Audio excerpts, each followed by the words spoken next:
Halo, Assalamualaikum warahmatullahi wabarakatuh.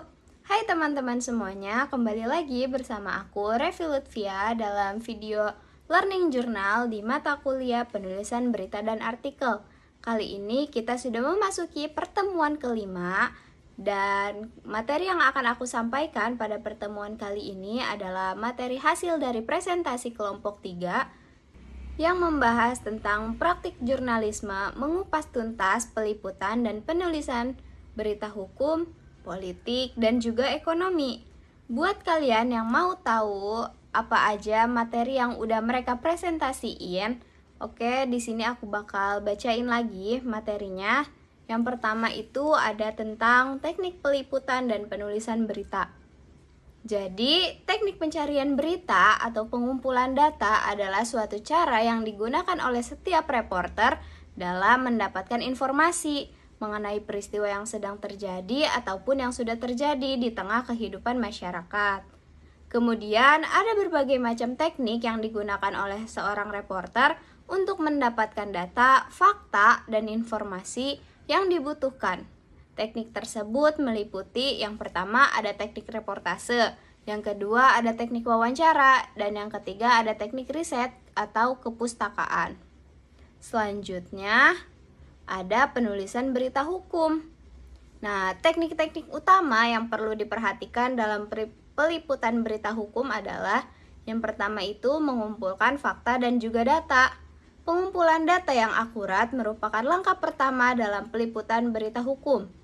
Jurnalis harus mengakses berbagai sumber resmi untuk mendapatkan informasi yang sah dan juga dapat dipercaya. Seperti halnya dokumen pengadilan, laporan polisi, dan ahli hukum serta data resmi lainnya yang terkait dengan kasus hukum yang sedang diproses. Nah, yang kedua ada wawancara dengan narasumber. Wawancara dengan narasumber yang kredibel atau dapat dipercaya sangat penting dalam suatu peliputan berita hukum, yang nantinya akan memberikan perspektif yang mendalam tentang suatu kasus. Narasumber juga bisa berupa hakim, pengacara, jaksa, korban, ataupun terdakwa. Nah, yang ketiga itu ada observasi. Observasi di lapangan yakni meliput langsung peristiwa hukum di tempat kejadian, seperti menghadiri sidang, pengadilan, ataupun mengunjungi lokasi kejadian, yang dimana itu akan menjadi sangat penting untuk mendapatkan informasi yang lebih relevan lagi, teman-teman. Selanjutnya itu ada analisis dokumen dalam Undang-Undang Nomor 40 Tahun 1999 tentang pers. Jurnalis dapat mencari dan menganalisis dokumen hukum seperti undang-undang, keputusan pengadilan, dan regulasi lainnya. Dan itu merupakan sumber utama dalam peliputan berita hukum. Kemudian ada verifikasi informasi. Apa sih yang dimaksud verifikasi informasi itu? Verifikasi adalah langkah yang tak kalah penting dalam peliputan berita hukum. Sebelum berita dipublikasikan, semua informasi yang diperoleh harus melalui proses verifikasi harus melalui proses verifikasi yang ketat. Hal ini untuk memastikan bahwa data yang diberikan itu benar dan juga fakta, tidak mengandung kesalahan atau mengandung kesalahpahaman gitu loh. Selanjutnya itu ada jenis-jenis berita hukum. Nah, yang pertama itu ada berita hukum peristiwa atau strike news. Yang kedua ada berita investigasi hukum. Yang ketiga ada berita analisis hukum. Yang keempat itu ada berita hukum opini. Yang kelima berita hukum advokasi. Dan yang terakhir ada berita hukum edukasi. Nah, kemudian ada struktur dan gaya bahasa dalam penulisan berita. Struktur penulisan berita itu meliputi headline atau judul berita, lead atau teras berita, kemudian isi berita, dan juga penutup. Sedangkan gaya penulisan berita itu meliputi yang pertama itu langsung dan juga objektif, yang kedua bahasa yang jelas dan tepat, yang ketiga berbasis data dan juga fakta hukum, yang keempat netral dan tidak berpihak atau tidak memihak kepada pihak satu ataupun lainnya. Nah, yang selanjutnya ada penulisan berita politik. Penulisan berita politik merupakan salah satu aspek penting dalam jurnalisme yang berfungsi untuk memberikan informasi yang akurat dan terpercaya kepada masyarakat luas. Dalam makalah ini akan dibahas teknik peliputan isu-isu politik, gaya penulisan yang objektif dan juga berimbang. Nah, serta analisis kebijakan dan dampaknya bagi masyarakat luas. Yang pertama itu ada teknik peliputan isu-isu politik.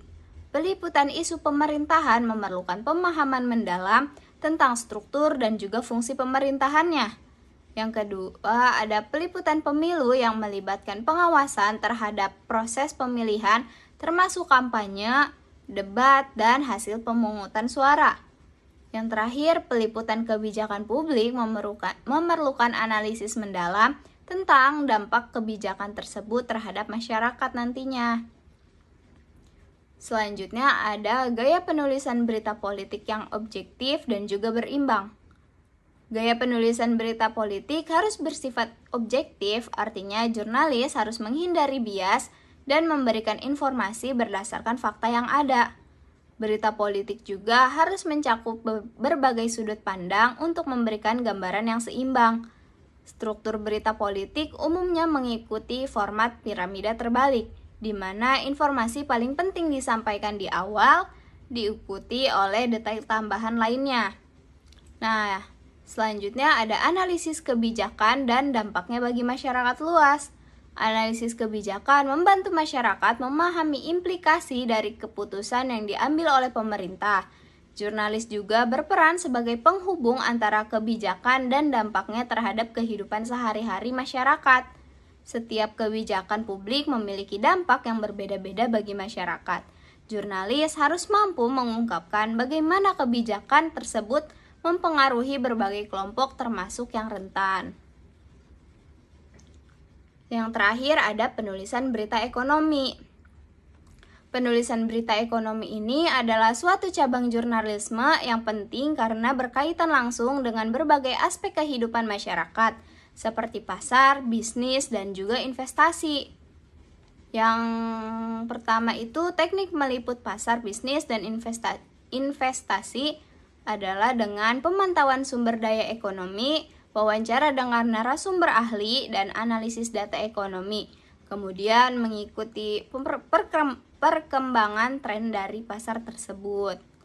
Yang kedua, ada gaya bahasa dalam jurnalisme ekonomi, yang meliputi gaya bahasa sederhana atau gaya bahasa yang digunakan untuk menjangkau pembaca umum yang tidak memiliki latar belakang ekonomi. Yang kedua, gaya bahasa teknis.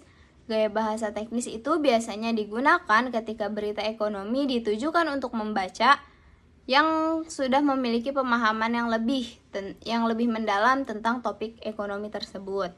Kemudian ada analisis tren ekonomi dan dampaknya apa saja sih pada publik itu. Yang pertama ada pertumbuhan ekonomi. Berita mengenai angka pertumbuhan ekonomi seperti produk domestik bruto atau PDB sangat relevan bagi masyarakat. Inflasi dan deflasi, tingkat inflasi atau deflasi memiliki dampak langsung pada daya beli masyarakat tersebut.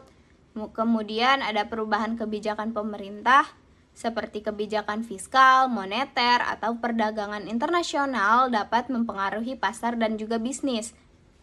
Yang terakhir ada investigasi dan pasar keuangan.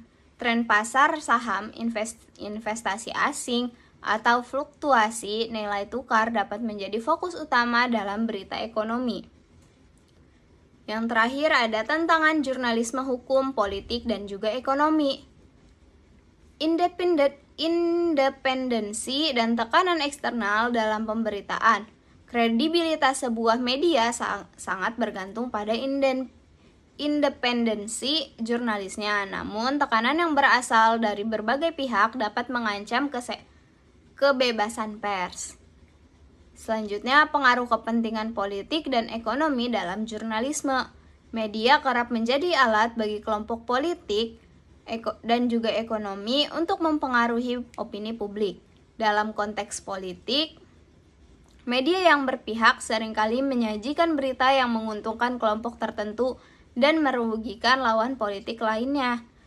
Dalam dunia ekonomi, perusahaan besar memiliki pengaruh yang signifikan terhadap media melalui iklan dan kerjasama bisnis. Yang terakhir ada dampak berita terhadap opini publik dan kebijakan. Berita yang disampaikan media sangat berpengaruh terhadap cara masyarakat memahami suatu isu serta terhadap kebijakan yang dibuat oleh pemerintah. Jurnalis dan media harus berkomitmen dalam menjunjung tinggi etika jurnalistik, melakukan verifikasi yang ketat, serta memastikan transparansi dalam pemberitaan.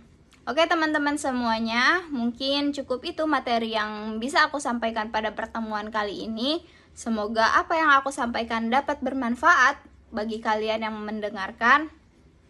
Nantikan konten-konten aku pada pertemuan selanjutnya dalam Learning Journal, penulisan berita dan artikel. Cukup sekian dari aku, kurang lebihnya mohon maaf. Selamat Hari Raya Idul Fitri, mohon maaf lahir dan batin. Aku Revi Lutfia pamit undur diri. Wassalamualaikum warahmatullahi wabarakatuh. Bye-bye.